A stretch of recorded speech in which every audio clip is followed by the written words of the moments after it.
আসসালামু আলাইকুম। ডাকসু নির্বাচনে কে কত ভোট পেল আমরা অনেকেই কিন্তু জানি না। বিপুল ভোটের ব্যবধানে ডাকসু নির্বাচনে ভিপি পদে বিজয়ী হয়েছেন ছাত্র শিবিরের ছাত্রনেতা সাদিক কায়েম। জিএস হয়েছেন একই প্যানেলের এস ফরহাদ এবং এজিএস হয়েছেন মহিউদ্দিন খান। ঢাকা বিশ্ববিদ্যালয় সিনেট ভবন থেকে এই চূড়ান্ত ফলাফল ঘোষণা করা হয়েছে। আসলে সেই ভোটে যারা অংশগ্রহণ করেছিল সবাই কিন্তু উচ্চমানের শিক্ষিত। তবে আমরা সাধারণ জনগণ হিসেবে এতটুকুই বলতে পারি, যদি ছাত্র দলও আসতো ভিভিতে, তারপরেও আমরা এটাই চাইতাম যাতে দেশের ভালো কিছু হয় এবং বিশ্ববিদ্যালয়ের যে অনিয়মগুলো যাতে বন্ধ হয়। কারণ এর আগে আমরা বিশ্ববিদ্যালয়ে অনেক ধরনের অনিয়ম দেখেছি এবং নানা ধরনের প্রশ্ন বিতর্ক সৃষ্টিও হয়েছিল।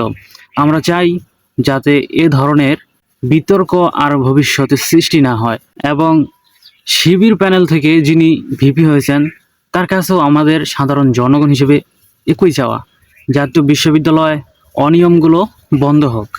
ডাকসু নির্বাচনে ছাত্র শিবিরের সাদিক কায়েম 14,042টি ভোট পেয়ে ভিপি পদে নির্বাচিত হয়েছেন এবং আবিদুল ইসলাম খান পেয়েছেন 5,708টি ভোট এবং জিএস পদে যিনি নির্বাচিত হয়েছেন ফরহাদ, তিনিও কিন্তু ছাত্র শিবির প্যানেলেরই একজন।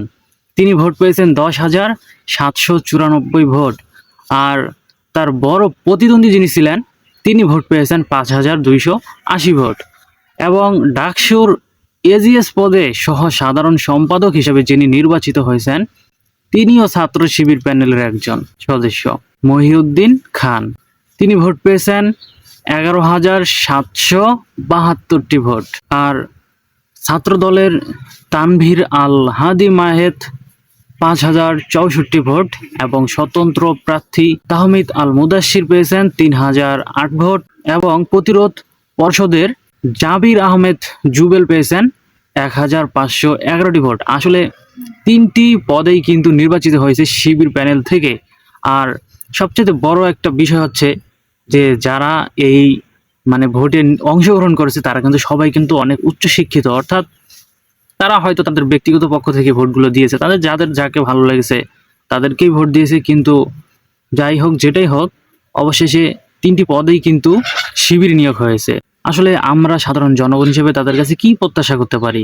আমরা শুধু এতটুকুই প্রত্যাশা করতে পারি যাতে এই ঢাকা বিশ্ববিদ্যালয়ের অনিয়মগুলো যাতে ঠিক হয় এবং সকলেই যেন সমান অধিকারে পড়ালেখা করতে পারে, এটাই আমাদের চাওয়া। এর থেকে আমাদের আর বেশি কিছু চাওয়া নেই। তবে আপনাদের মতামত কি অবশ্যই কমেন্টে বলে যাবেন।